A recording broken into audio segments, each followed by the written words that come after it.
Welcome to today's Daily Manna of Thursday, the 18th of June 2026. Today's topic is On the Move for Christ. Our text is taken from Acts chapter 9 verse 35 to 43. Verse 35. And all that dwelt at Lydda and Saron saw him, and turned to the Lord. Now there was at Joppa a certain disciple named Tabitha, which by interpretation is called Dorcas. This woman was full of good works and almsdeeds, which she did. And it came to pass in those days that she was sick and died, whom when they had washed, they laid her in an upper chamber.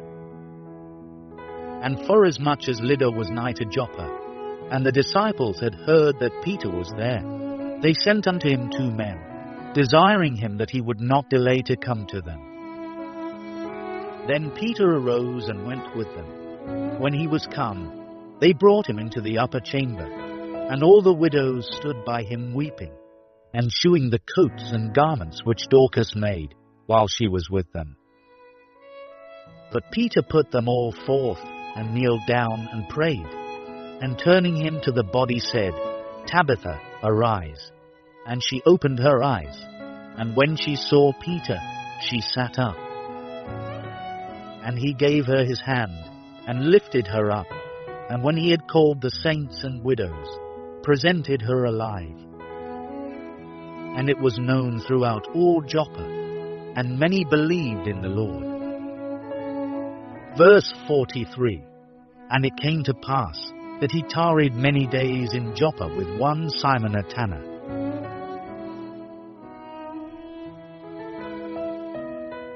Key verse, Acts chapter 9 verse 35. And all that dwelt at Lydda and Saron saw him, and turned to the Lord. English churchman of the 18th century, John Wesley, travelled over 250,000 miles throughout the British Isles and beyond to deliver the gospel of Christ to multitudes who braved the elements to hear him. They responded to Wesley's own scant consideration for personal comfort in the quest to fulfill the demand of the Great Commission. Active till 1791 when he died, the evangelist journeyed largely on horseback in a hectic annual schedule that took him through craggy mountainous regions, valleys, plains and riverine territories. Several centuries before Wesley, Apostle Peter had demonstrated that obeying Christ's commandment to tell the world about him was not a stationary or closet affair. It entailed the strategy of a peripatetic lifestyle. Peter left Jerusalem and passed throughout all quarters. He followed in the footsteps of his master, who went about doing good and healing all that were oppressed of the devil, for God was with him. The apostles' trips were packed with stunning outcomes: edification of the saints, healing a bedridden man, bringing back to life a dead woman, and leading crowds to Christ.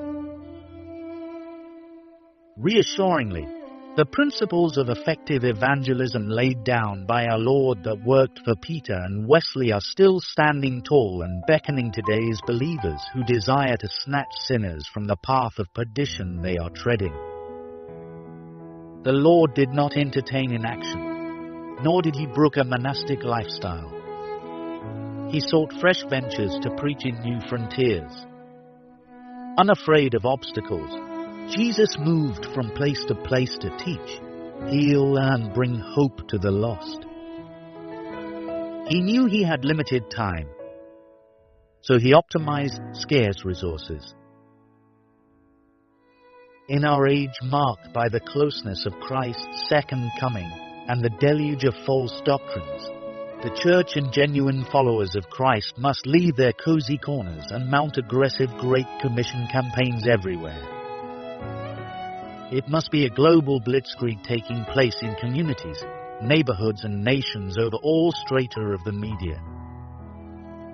We must dominate the social sphere with loud proclamation that Christ is the answer to the crisis threatening to devour man.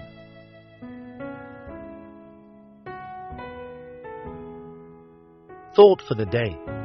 We need Christ's unfailing evangelism fervor to win the lost for heaven.